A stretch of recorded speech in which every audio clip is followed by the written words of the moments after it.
Yeah, so we definitely got a fault on this ECU.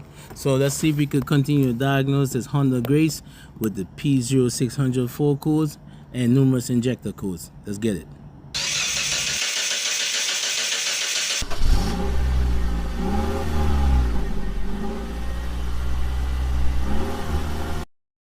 So we gotta remove the negative battery pull and the battery to get access to this module.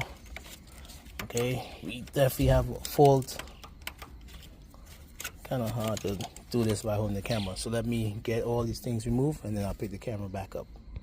Okay, so the rain is about to come down real hard, so I just hurry up and remove the modules. I'm not sure exactly who's what. I believe this may be for the engine and the transmission, and this one is for the the hybrid side. I'm not sure, but let's take it to the bench and let's take a look and see what's going on and see if we can find anything that's causing this vehicle to have a misfire, and also throw codes. It was throwing codes for the transmission as well, so let's take a look and see what's going on. Yeah, so the chip to my left is a TLE8110EE, which is a 10-channel low side switch. Okay, so they call it a smart SPT type chip. That's a serial interface, right?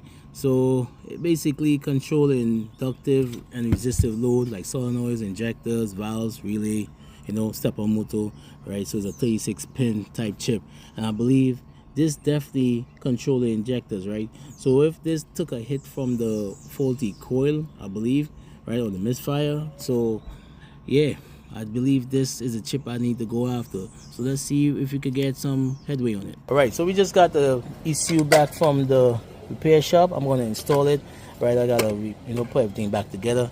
But as I said earlier, we had a P0600 serial data failure that's coming from the ECU, so we replaced that chip that has that fault, and hopefully it solved the planned problem. If not, then you may have to replace the ECU, right? But let's see what we did works. So since I replaced the chip, right, this is the first time I'm going to start the vehicle up. As I mentioned, it's a 10-channel low side switch, right? This is not a GDI type engine, so basically that just control the injectors and the O2 sensors and stuff like that. So with that, now we gotta scan the vehicle and show that we don't have any codes, right? But I have to make sure that the vehicle goes into ready mode, all right? And it can't go into ready mode once you have faults on the system. This is a hybrid system, so with Honda you need to ensure that all the faults is off the engine side. Once that is off, then the vehicle will go into hybrid mode, and if it's not, then it's not gonna go in hybrid mode. Okay, so let's ensure that everything is good and let's clear all the codes that's there, right? I'm not focusing on the ABS and the the other fault codes. I'm just gonna focus on what's going on the engine side, right? Because without the engine, you can't recover that voltage as needed for the brakes and stuff like that. So let's clear all the fault codes, right? So we having all the fault codes is remaining. Okay, then I'm going to start the vehicle up and ensure that everything is good, that we don't have no misfire at all, right? But to be on the safe side, we definitely have faults still, right? So we're not going into ready mode at all. Okay, so what I gotta do is go in the hood and see about that misfire, because without dealing with the misfire, the vehicle is not going to go into ready mode at all, and I'm just going to be here spinning in mud basically. So let's go in the hood and let's do some checks and ensure that everything is good, right, when it comes to the coil and the plugs, right? So yeah, these Hondas could definitely be tricky, man. It got you chasing your tail. So let's go into read data stream and let's see if we can pull up misfire counters, and let's see what's going on here. Yep, we definitely have faults still. Okay, so let's go in the hood and let's see if we can make quick of this diagnose and see what's going on, because I mean, he did mention that he replaced the coil and the plugs before and the O2 sensor and other things, but it definitely is showing that we have a misfire on number 2 exactly. I mean, although he changed the spark plug, Number 2 is throwing a code. It's not throwing any code, but it's throwing misfires. Alright, let's go on the hood and let's take a look and see what's going on. Alright, so what I'm seeing here, we definitely have a fault on these coils, right? It's not really picking up as it's supposed to, but I'm going to replace the coil and the plugs because I'm not sure exactly what was installed on this vehicle, and we do have a misfire on number 2 for sure. Okay, we have faults on the other cylinders, but number 2 is basically not looking good at all. So although the customer replaced the spark plug on his own, I'm going to recommend that he, fly the coil as well, right? So anytime you're replacing the spark plug, ensure that you replace the coil, man. I mean, it's that simple. They sit right on top of each other, right? So if the coil is affected, that means the spark plug is definitely affected, right? So please ensure that when you do both of them, okay? So let's replace them and see if we make a difference. Okay, so I got my hands on some fresh coils. It's aftermarket, but you're definitely gonna have to do the trick right now until the customer can purchase some original stuff, right? But from what I'm seeing here, these spark plugs are looking okay, but it definitely could be better, right? As I mentioned earlier, the customer did say he replaced number 2 because he saw some corrosion on it, right? And it's basically aftermarket plugs and coils that he have on right now. And you can see number 2 is wet, so it's looking like number 2 was not firing at all. Okay, so let's replace these and let's cross our fingers. I believe this is gonna fix that misfire, right? So let's see what's good. 2 hours later. So what we got here is some coils. I got some aftermarket stuff, and I got some plugs, right? So we're gonna replace them, put some dielectric grease on the spark plugs, and that should take care of that misfire that this customer is experiencing. So let me just set it up so I can show you exactly what's going on with these spark plugs. It came out really horrible. It was like excess corrosion going on, and that's not a good look.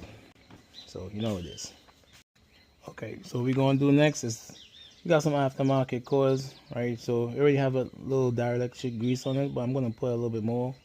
All right, so that's what it is, dielectric grease. So we're gonna just put it on each coil.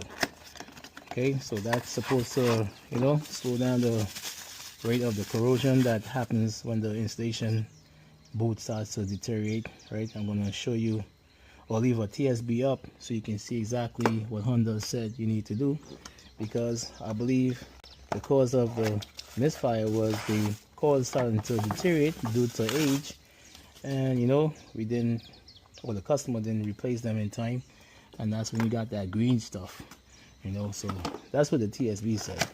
So I'm just gonna go off of what they say and recommend that you replace all the coils and plugs so we can ensure that we don't have no misfires. Okay, so I'm gonna put a little dielectric grease on it, and I'm gonna go back in the vehicle and make sure that I do my checks on the system.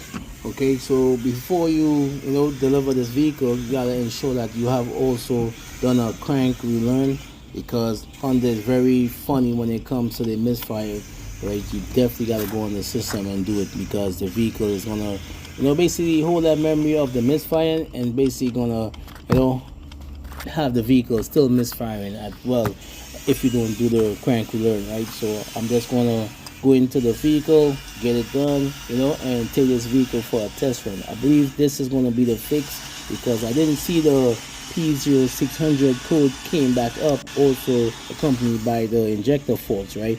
So I believe what we did with the replacing the chip fixed this vehicle, okay, initially, but we also have to address this misfire, because with the misfire, you never know what voltage is basically flying back and hitting the ECU and the components within, right? So always ensure that you handle your misfires when you're doing any diagnose, man, first, because you may be chasing your tail thinking, well, I'm going after the ECU, but not knowing that the misfire is there and it's causing the problem, right? So let's go in the vehicle and let's clear the codes.